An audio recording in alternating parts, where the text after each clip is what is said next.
really it's about that woman putting up groceries. I mean, obviously. We're back. What more do you guys want me to say? We're back. We're back.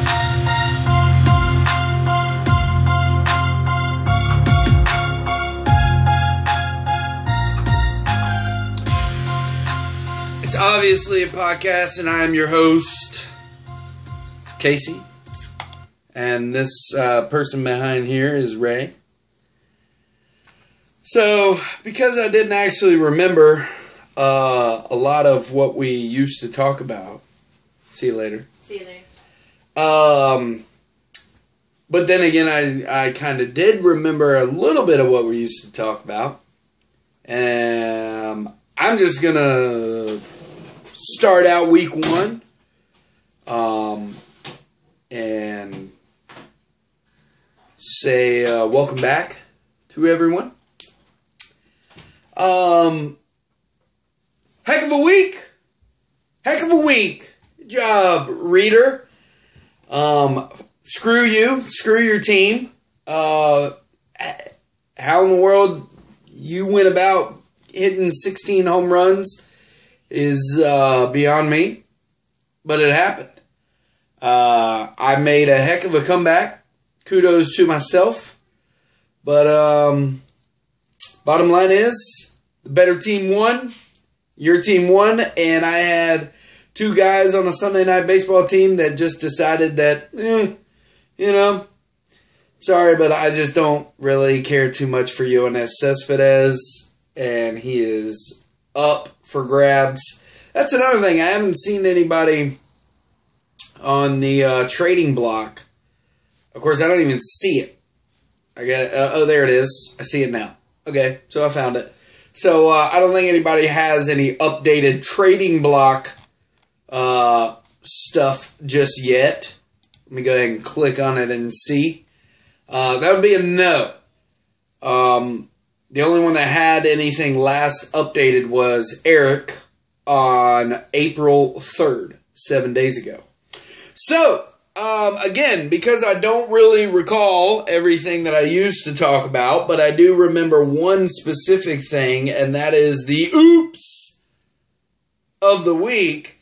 I did write one of those down. I did the top 5 batters, pitchers, and I always like when I did a little bit of research as to the available pitchers and some available bats out there, and basically give you guys a little bit of topic of conversation to maybe get in the messenger board about. I believe that we have had a very active messenger board this season. Still not seeing some people, though. I guess we'll never see Mike ever. He'll just be a quiet player. We don't really hear much from Josh. And really it's Shane, Reader, Robbie, myself, and Chris. And we hear a little bit from Jason. Nick don't say nothing. Ray doesn't even really realize that she's even playing fantasy baseball. She asked me the other day if she thought she should trade Paula Dean or the Pioneer Woman. So I don't know what she was talking about. But anyways, let's get into this show, man. Welcome back. 2017 season. Week 1 is in the books.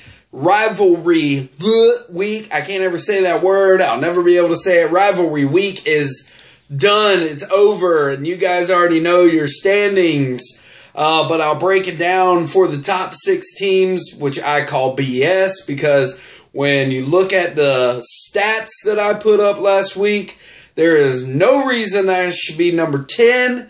I believe I put up pretty much the second best offensive numbers, but again, it is what it is. It's going based off of win-loss, and ties has nothing to do really at all with what points you put up. So that's why every day is crucial for you to change your lineup, and every day is crucial that you don't make the oops.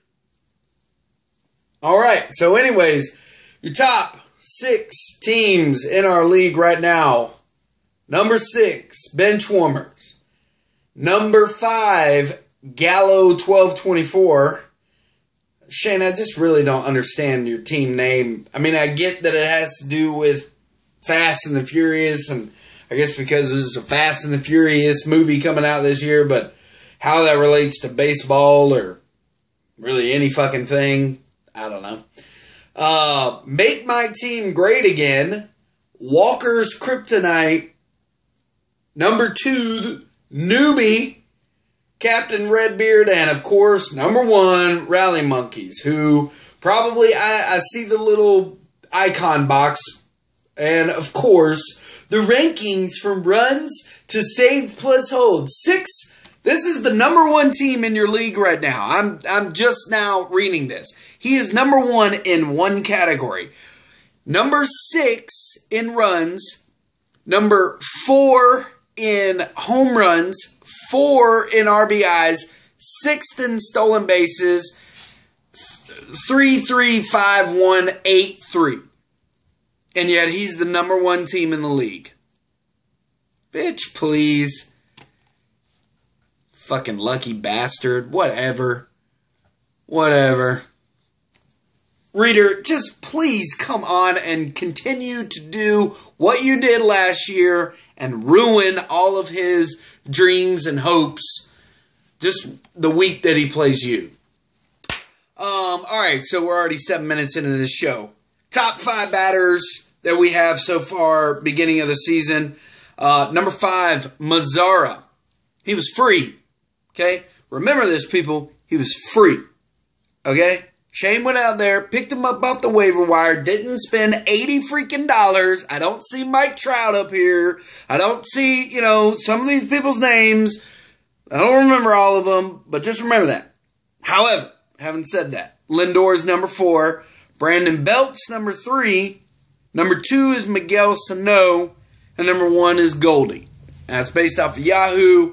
That's their top 5 batters so far in the ranking. Top 5 pitchers right now. Number 5, Brandon Finnegan. I picked him up for free. Whether or not he's going to hold those numbers or not, I don't know. Jake Arrieta is number 4. Number 3, Irvin Santana. Number 2, Dallas Keuchel. And number 1, Thor. I mean, everybody's pretty much got him projected pretty high. But who's one pitcher that you don't hear? Clayton Kershaw. God, I hope he gets gosh. Chris, I wish nothing but the worst for every single one of your players. Every day of my existence in this league, I pray that I hear they get on the DL. I don't know why. I'm going to go ahead and pause for a second and tell you guys this is something that I've actually seen or deduced myself. There seems to be around the league 2 things that are in somewhat a necessity. One of which, actually I think both of them are always a common thing. Shortstops, starting pitchers. There is a plethora of outfielders out there, and there's a ton of batters that are not getting utilized in day-to-day rosters. However, if you have 2 good shortstops on your team, you're looking pretty good. And starting pitching, again, is an issue because all pretty much of the aces are accounted for, and the scraps are left out there on waiver wire pickups. Which leads me to my next point. We have some pretty decent, I guess, pitchers that you may or may not want to take a gander at if you're looking at trying to get some starting pitchers. Number 3, Jordan Zimmerman. Could he be back? I don't know. Now, remember, he's not really a strikeout kind of guy. He induces the ground balls or, the fly balls or whatever, but bottom line is, ERA, quality starts, and whip are of a category, And, if you got some guys that can put some strikeouts on the board, maybe a good thing. Maybe good to look at them. Number 2, Chase Anderson is out there. Number 1, which I don't really have a lot of faith in this guy, but right now Jimmy Nelson is tearing it up out there as being an available starting pitcher. So again, if you have a batter that you just don't want to have on your team, or you need another starting pitcher, maybe check him out. And speaking of which, maybe you need a batter. I've got some batters out there for you. Now I'm going to start from number 1 down to number 3 because I want to bring up number 3 and harp on him a little bit. Number 1, UNL Escobar. I don't know, man. That dude's been passed around like the fucking village bicycle on teams. He's kind of hot right now. I don't even remember where he's at, so it doesn't really matter to me. But he's a third baseman eligible player. He used to be shortstop, but now he's not. He may be one day, but I don't really, whatever. Chase Headley, number 2, available out there. He's always been very productive, but health is an issue. And number 3, Avisel Garcia. I think I said his name right. He's out there. Now, he's an outfielder. Plays on the Chicago White Sox. But this guy's got a lot of potential, okay? And he's always had a lot of potential. He's got a lot of power. And if you need potential and you need power on your team, maybe give him a look.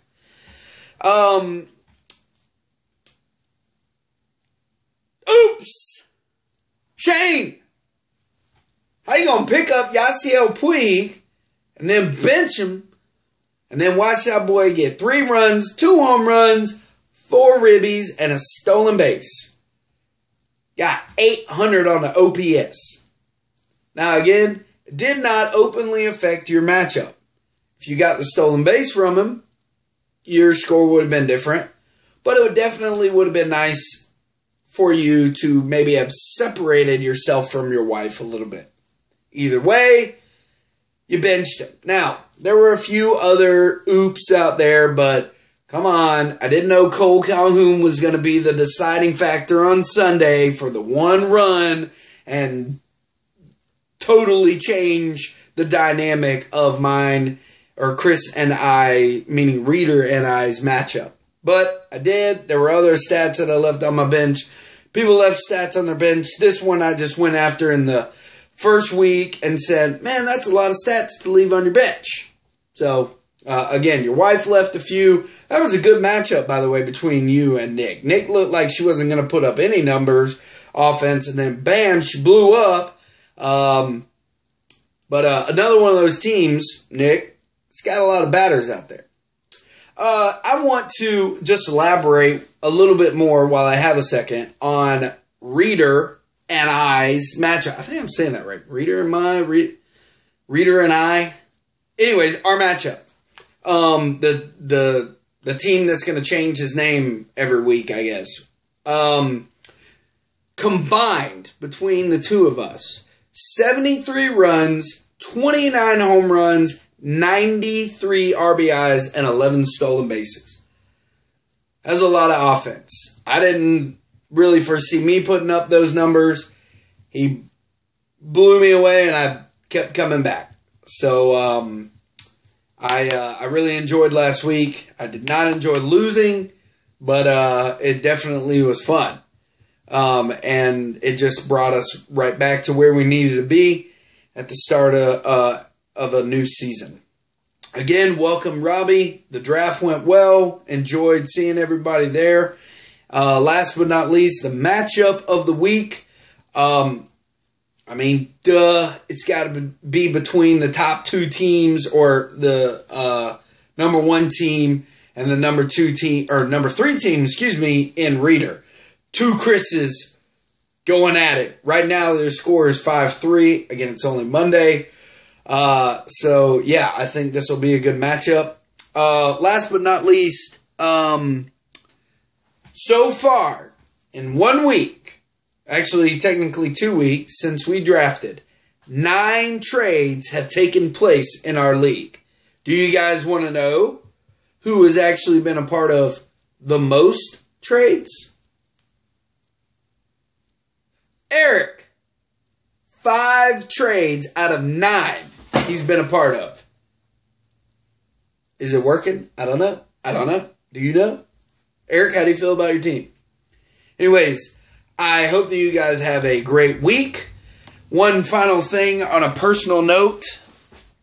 I wanted to say thank you to friends and family. That would be you guys. For those of you who do not know, I got a job in Bradford County as a sheriff's deputy, and will start next Monday. I start on the evening shift.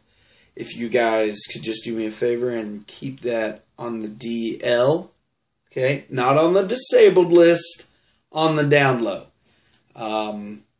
Thank you guys so much for your encouragement, for your words of support, and are your LOVE. It means a lot, and to have you guys in my corner, I'd put you guys in my starting roster any day of the week. Except Chris. Fuck that guy. Fuck you, Chris. I don't know why, but this will always be the song. I don't know. Sadly, I deleted the video, the rap video from Ray and I. So, week 2 coming at you. Get him, Reader. Get him.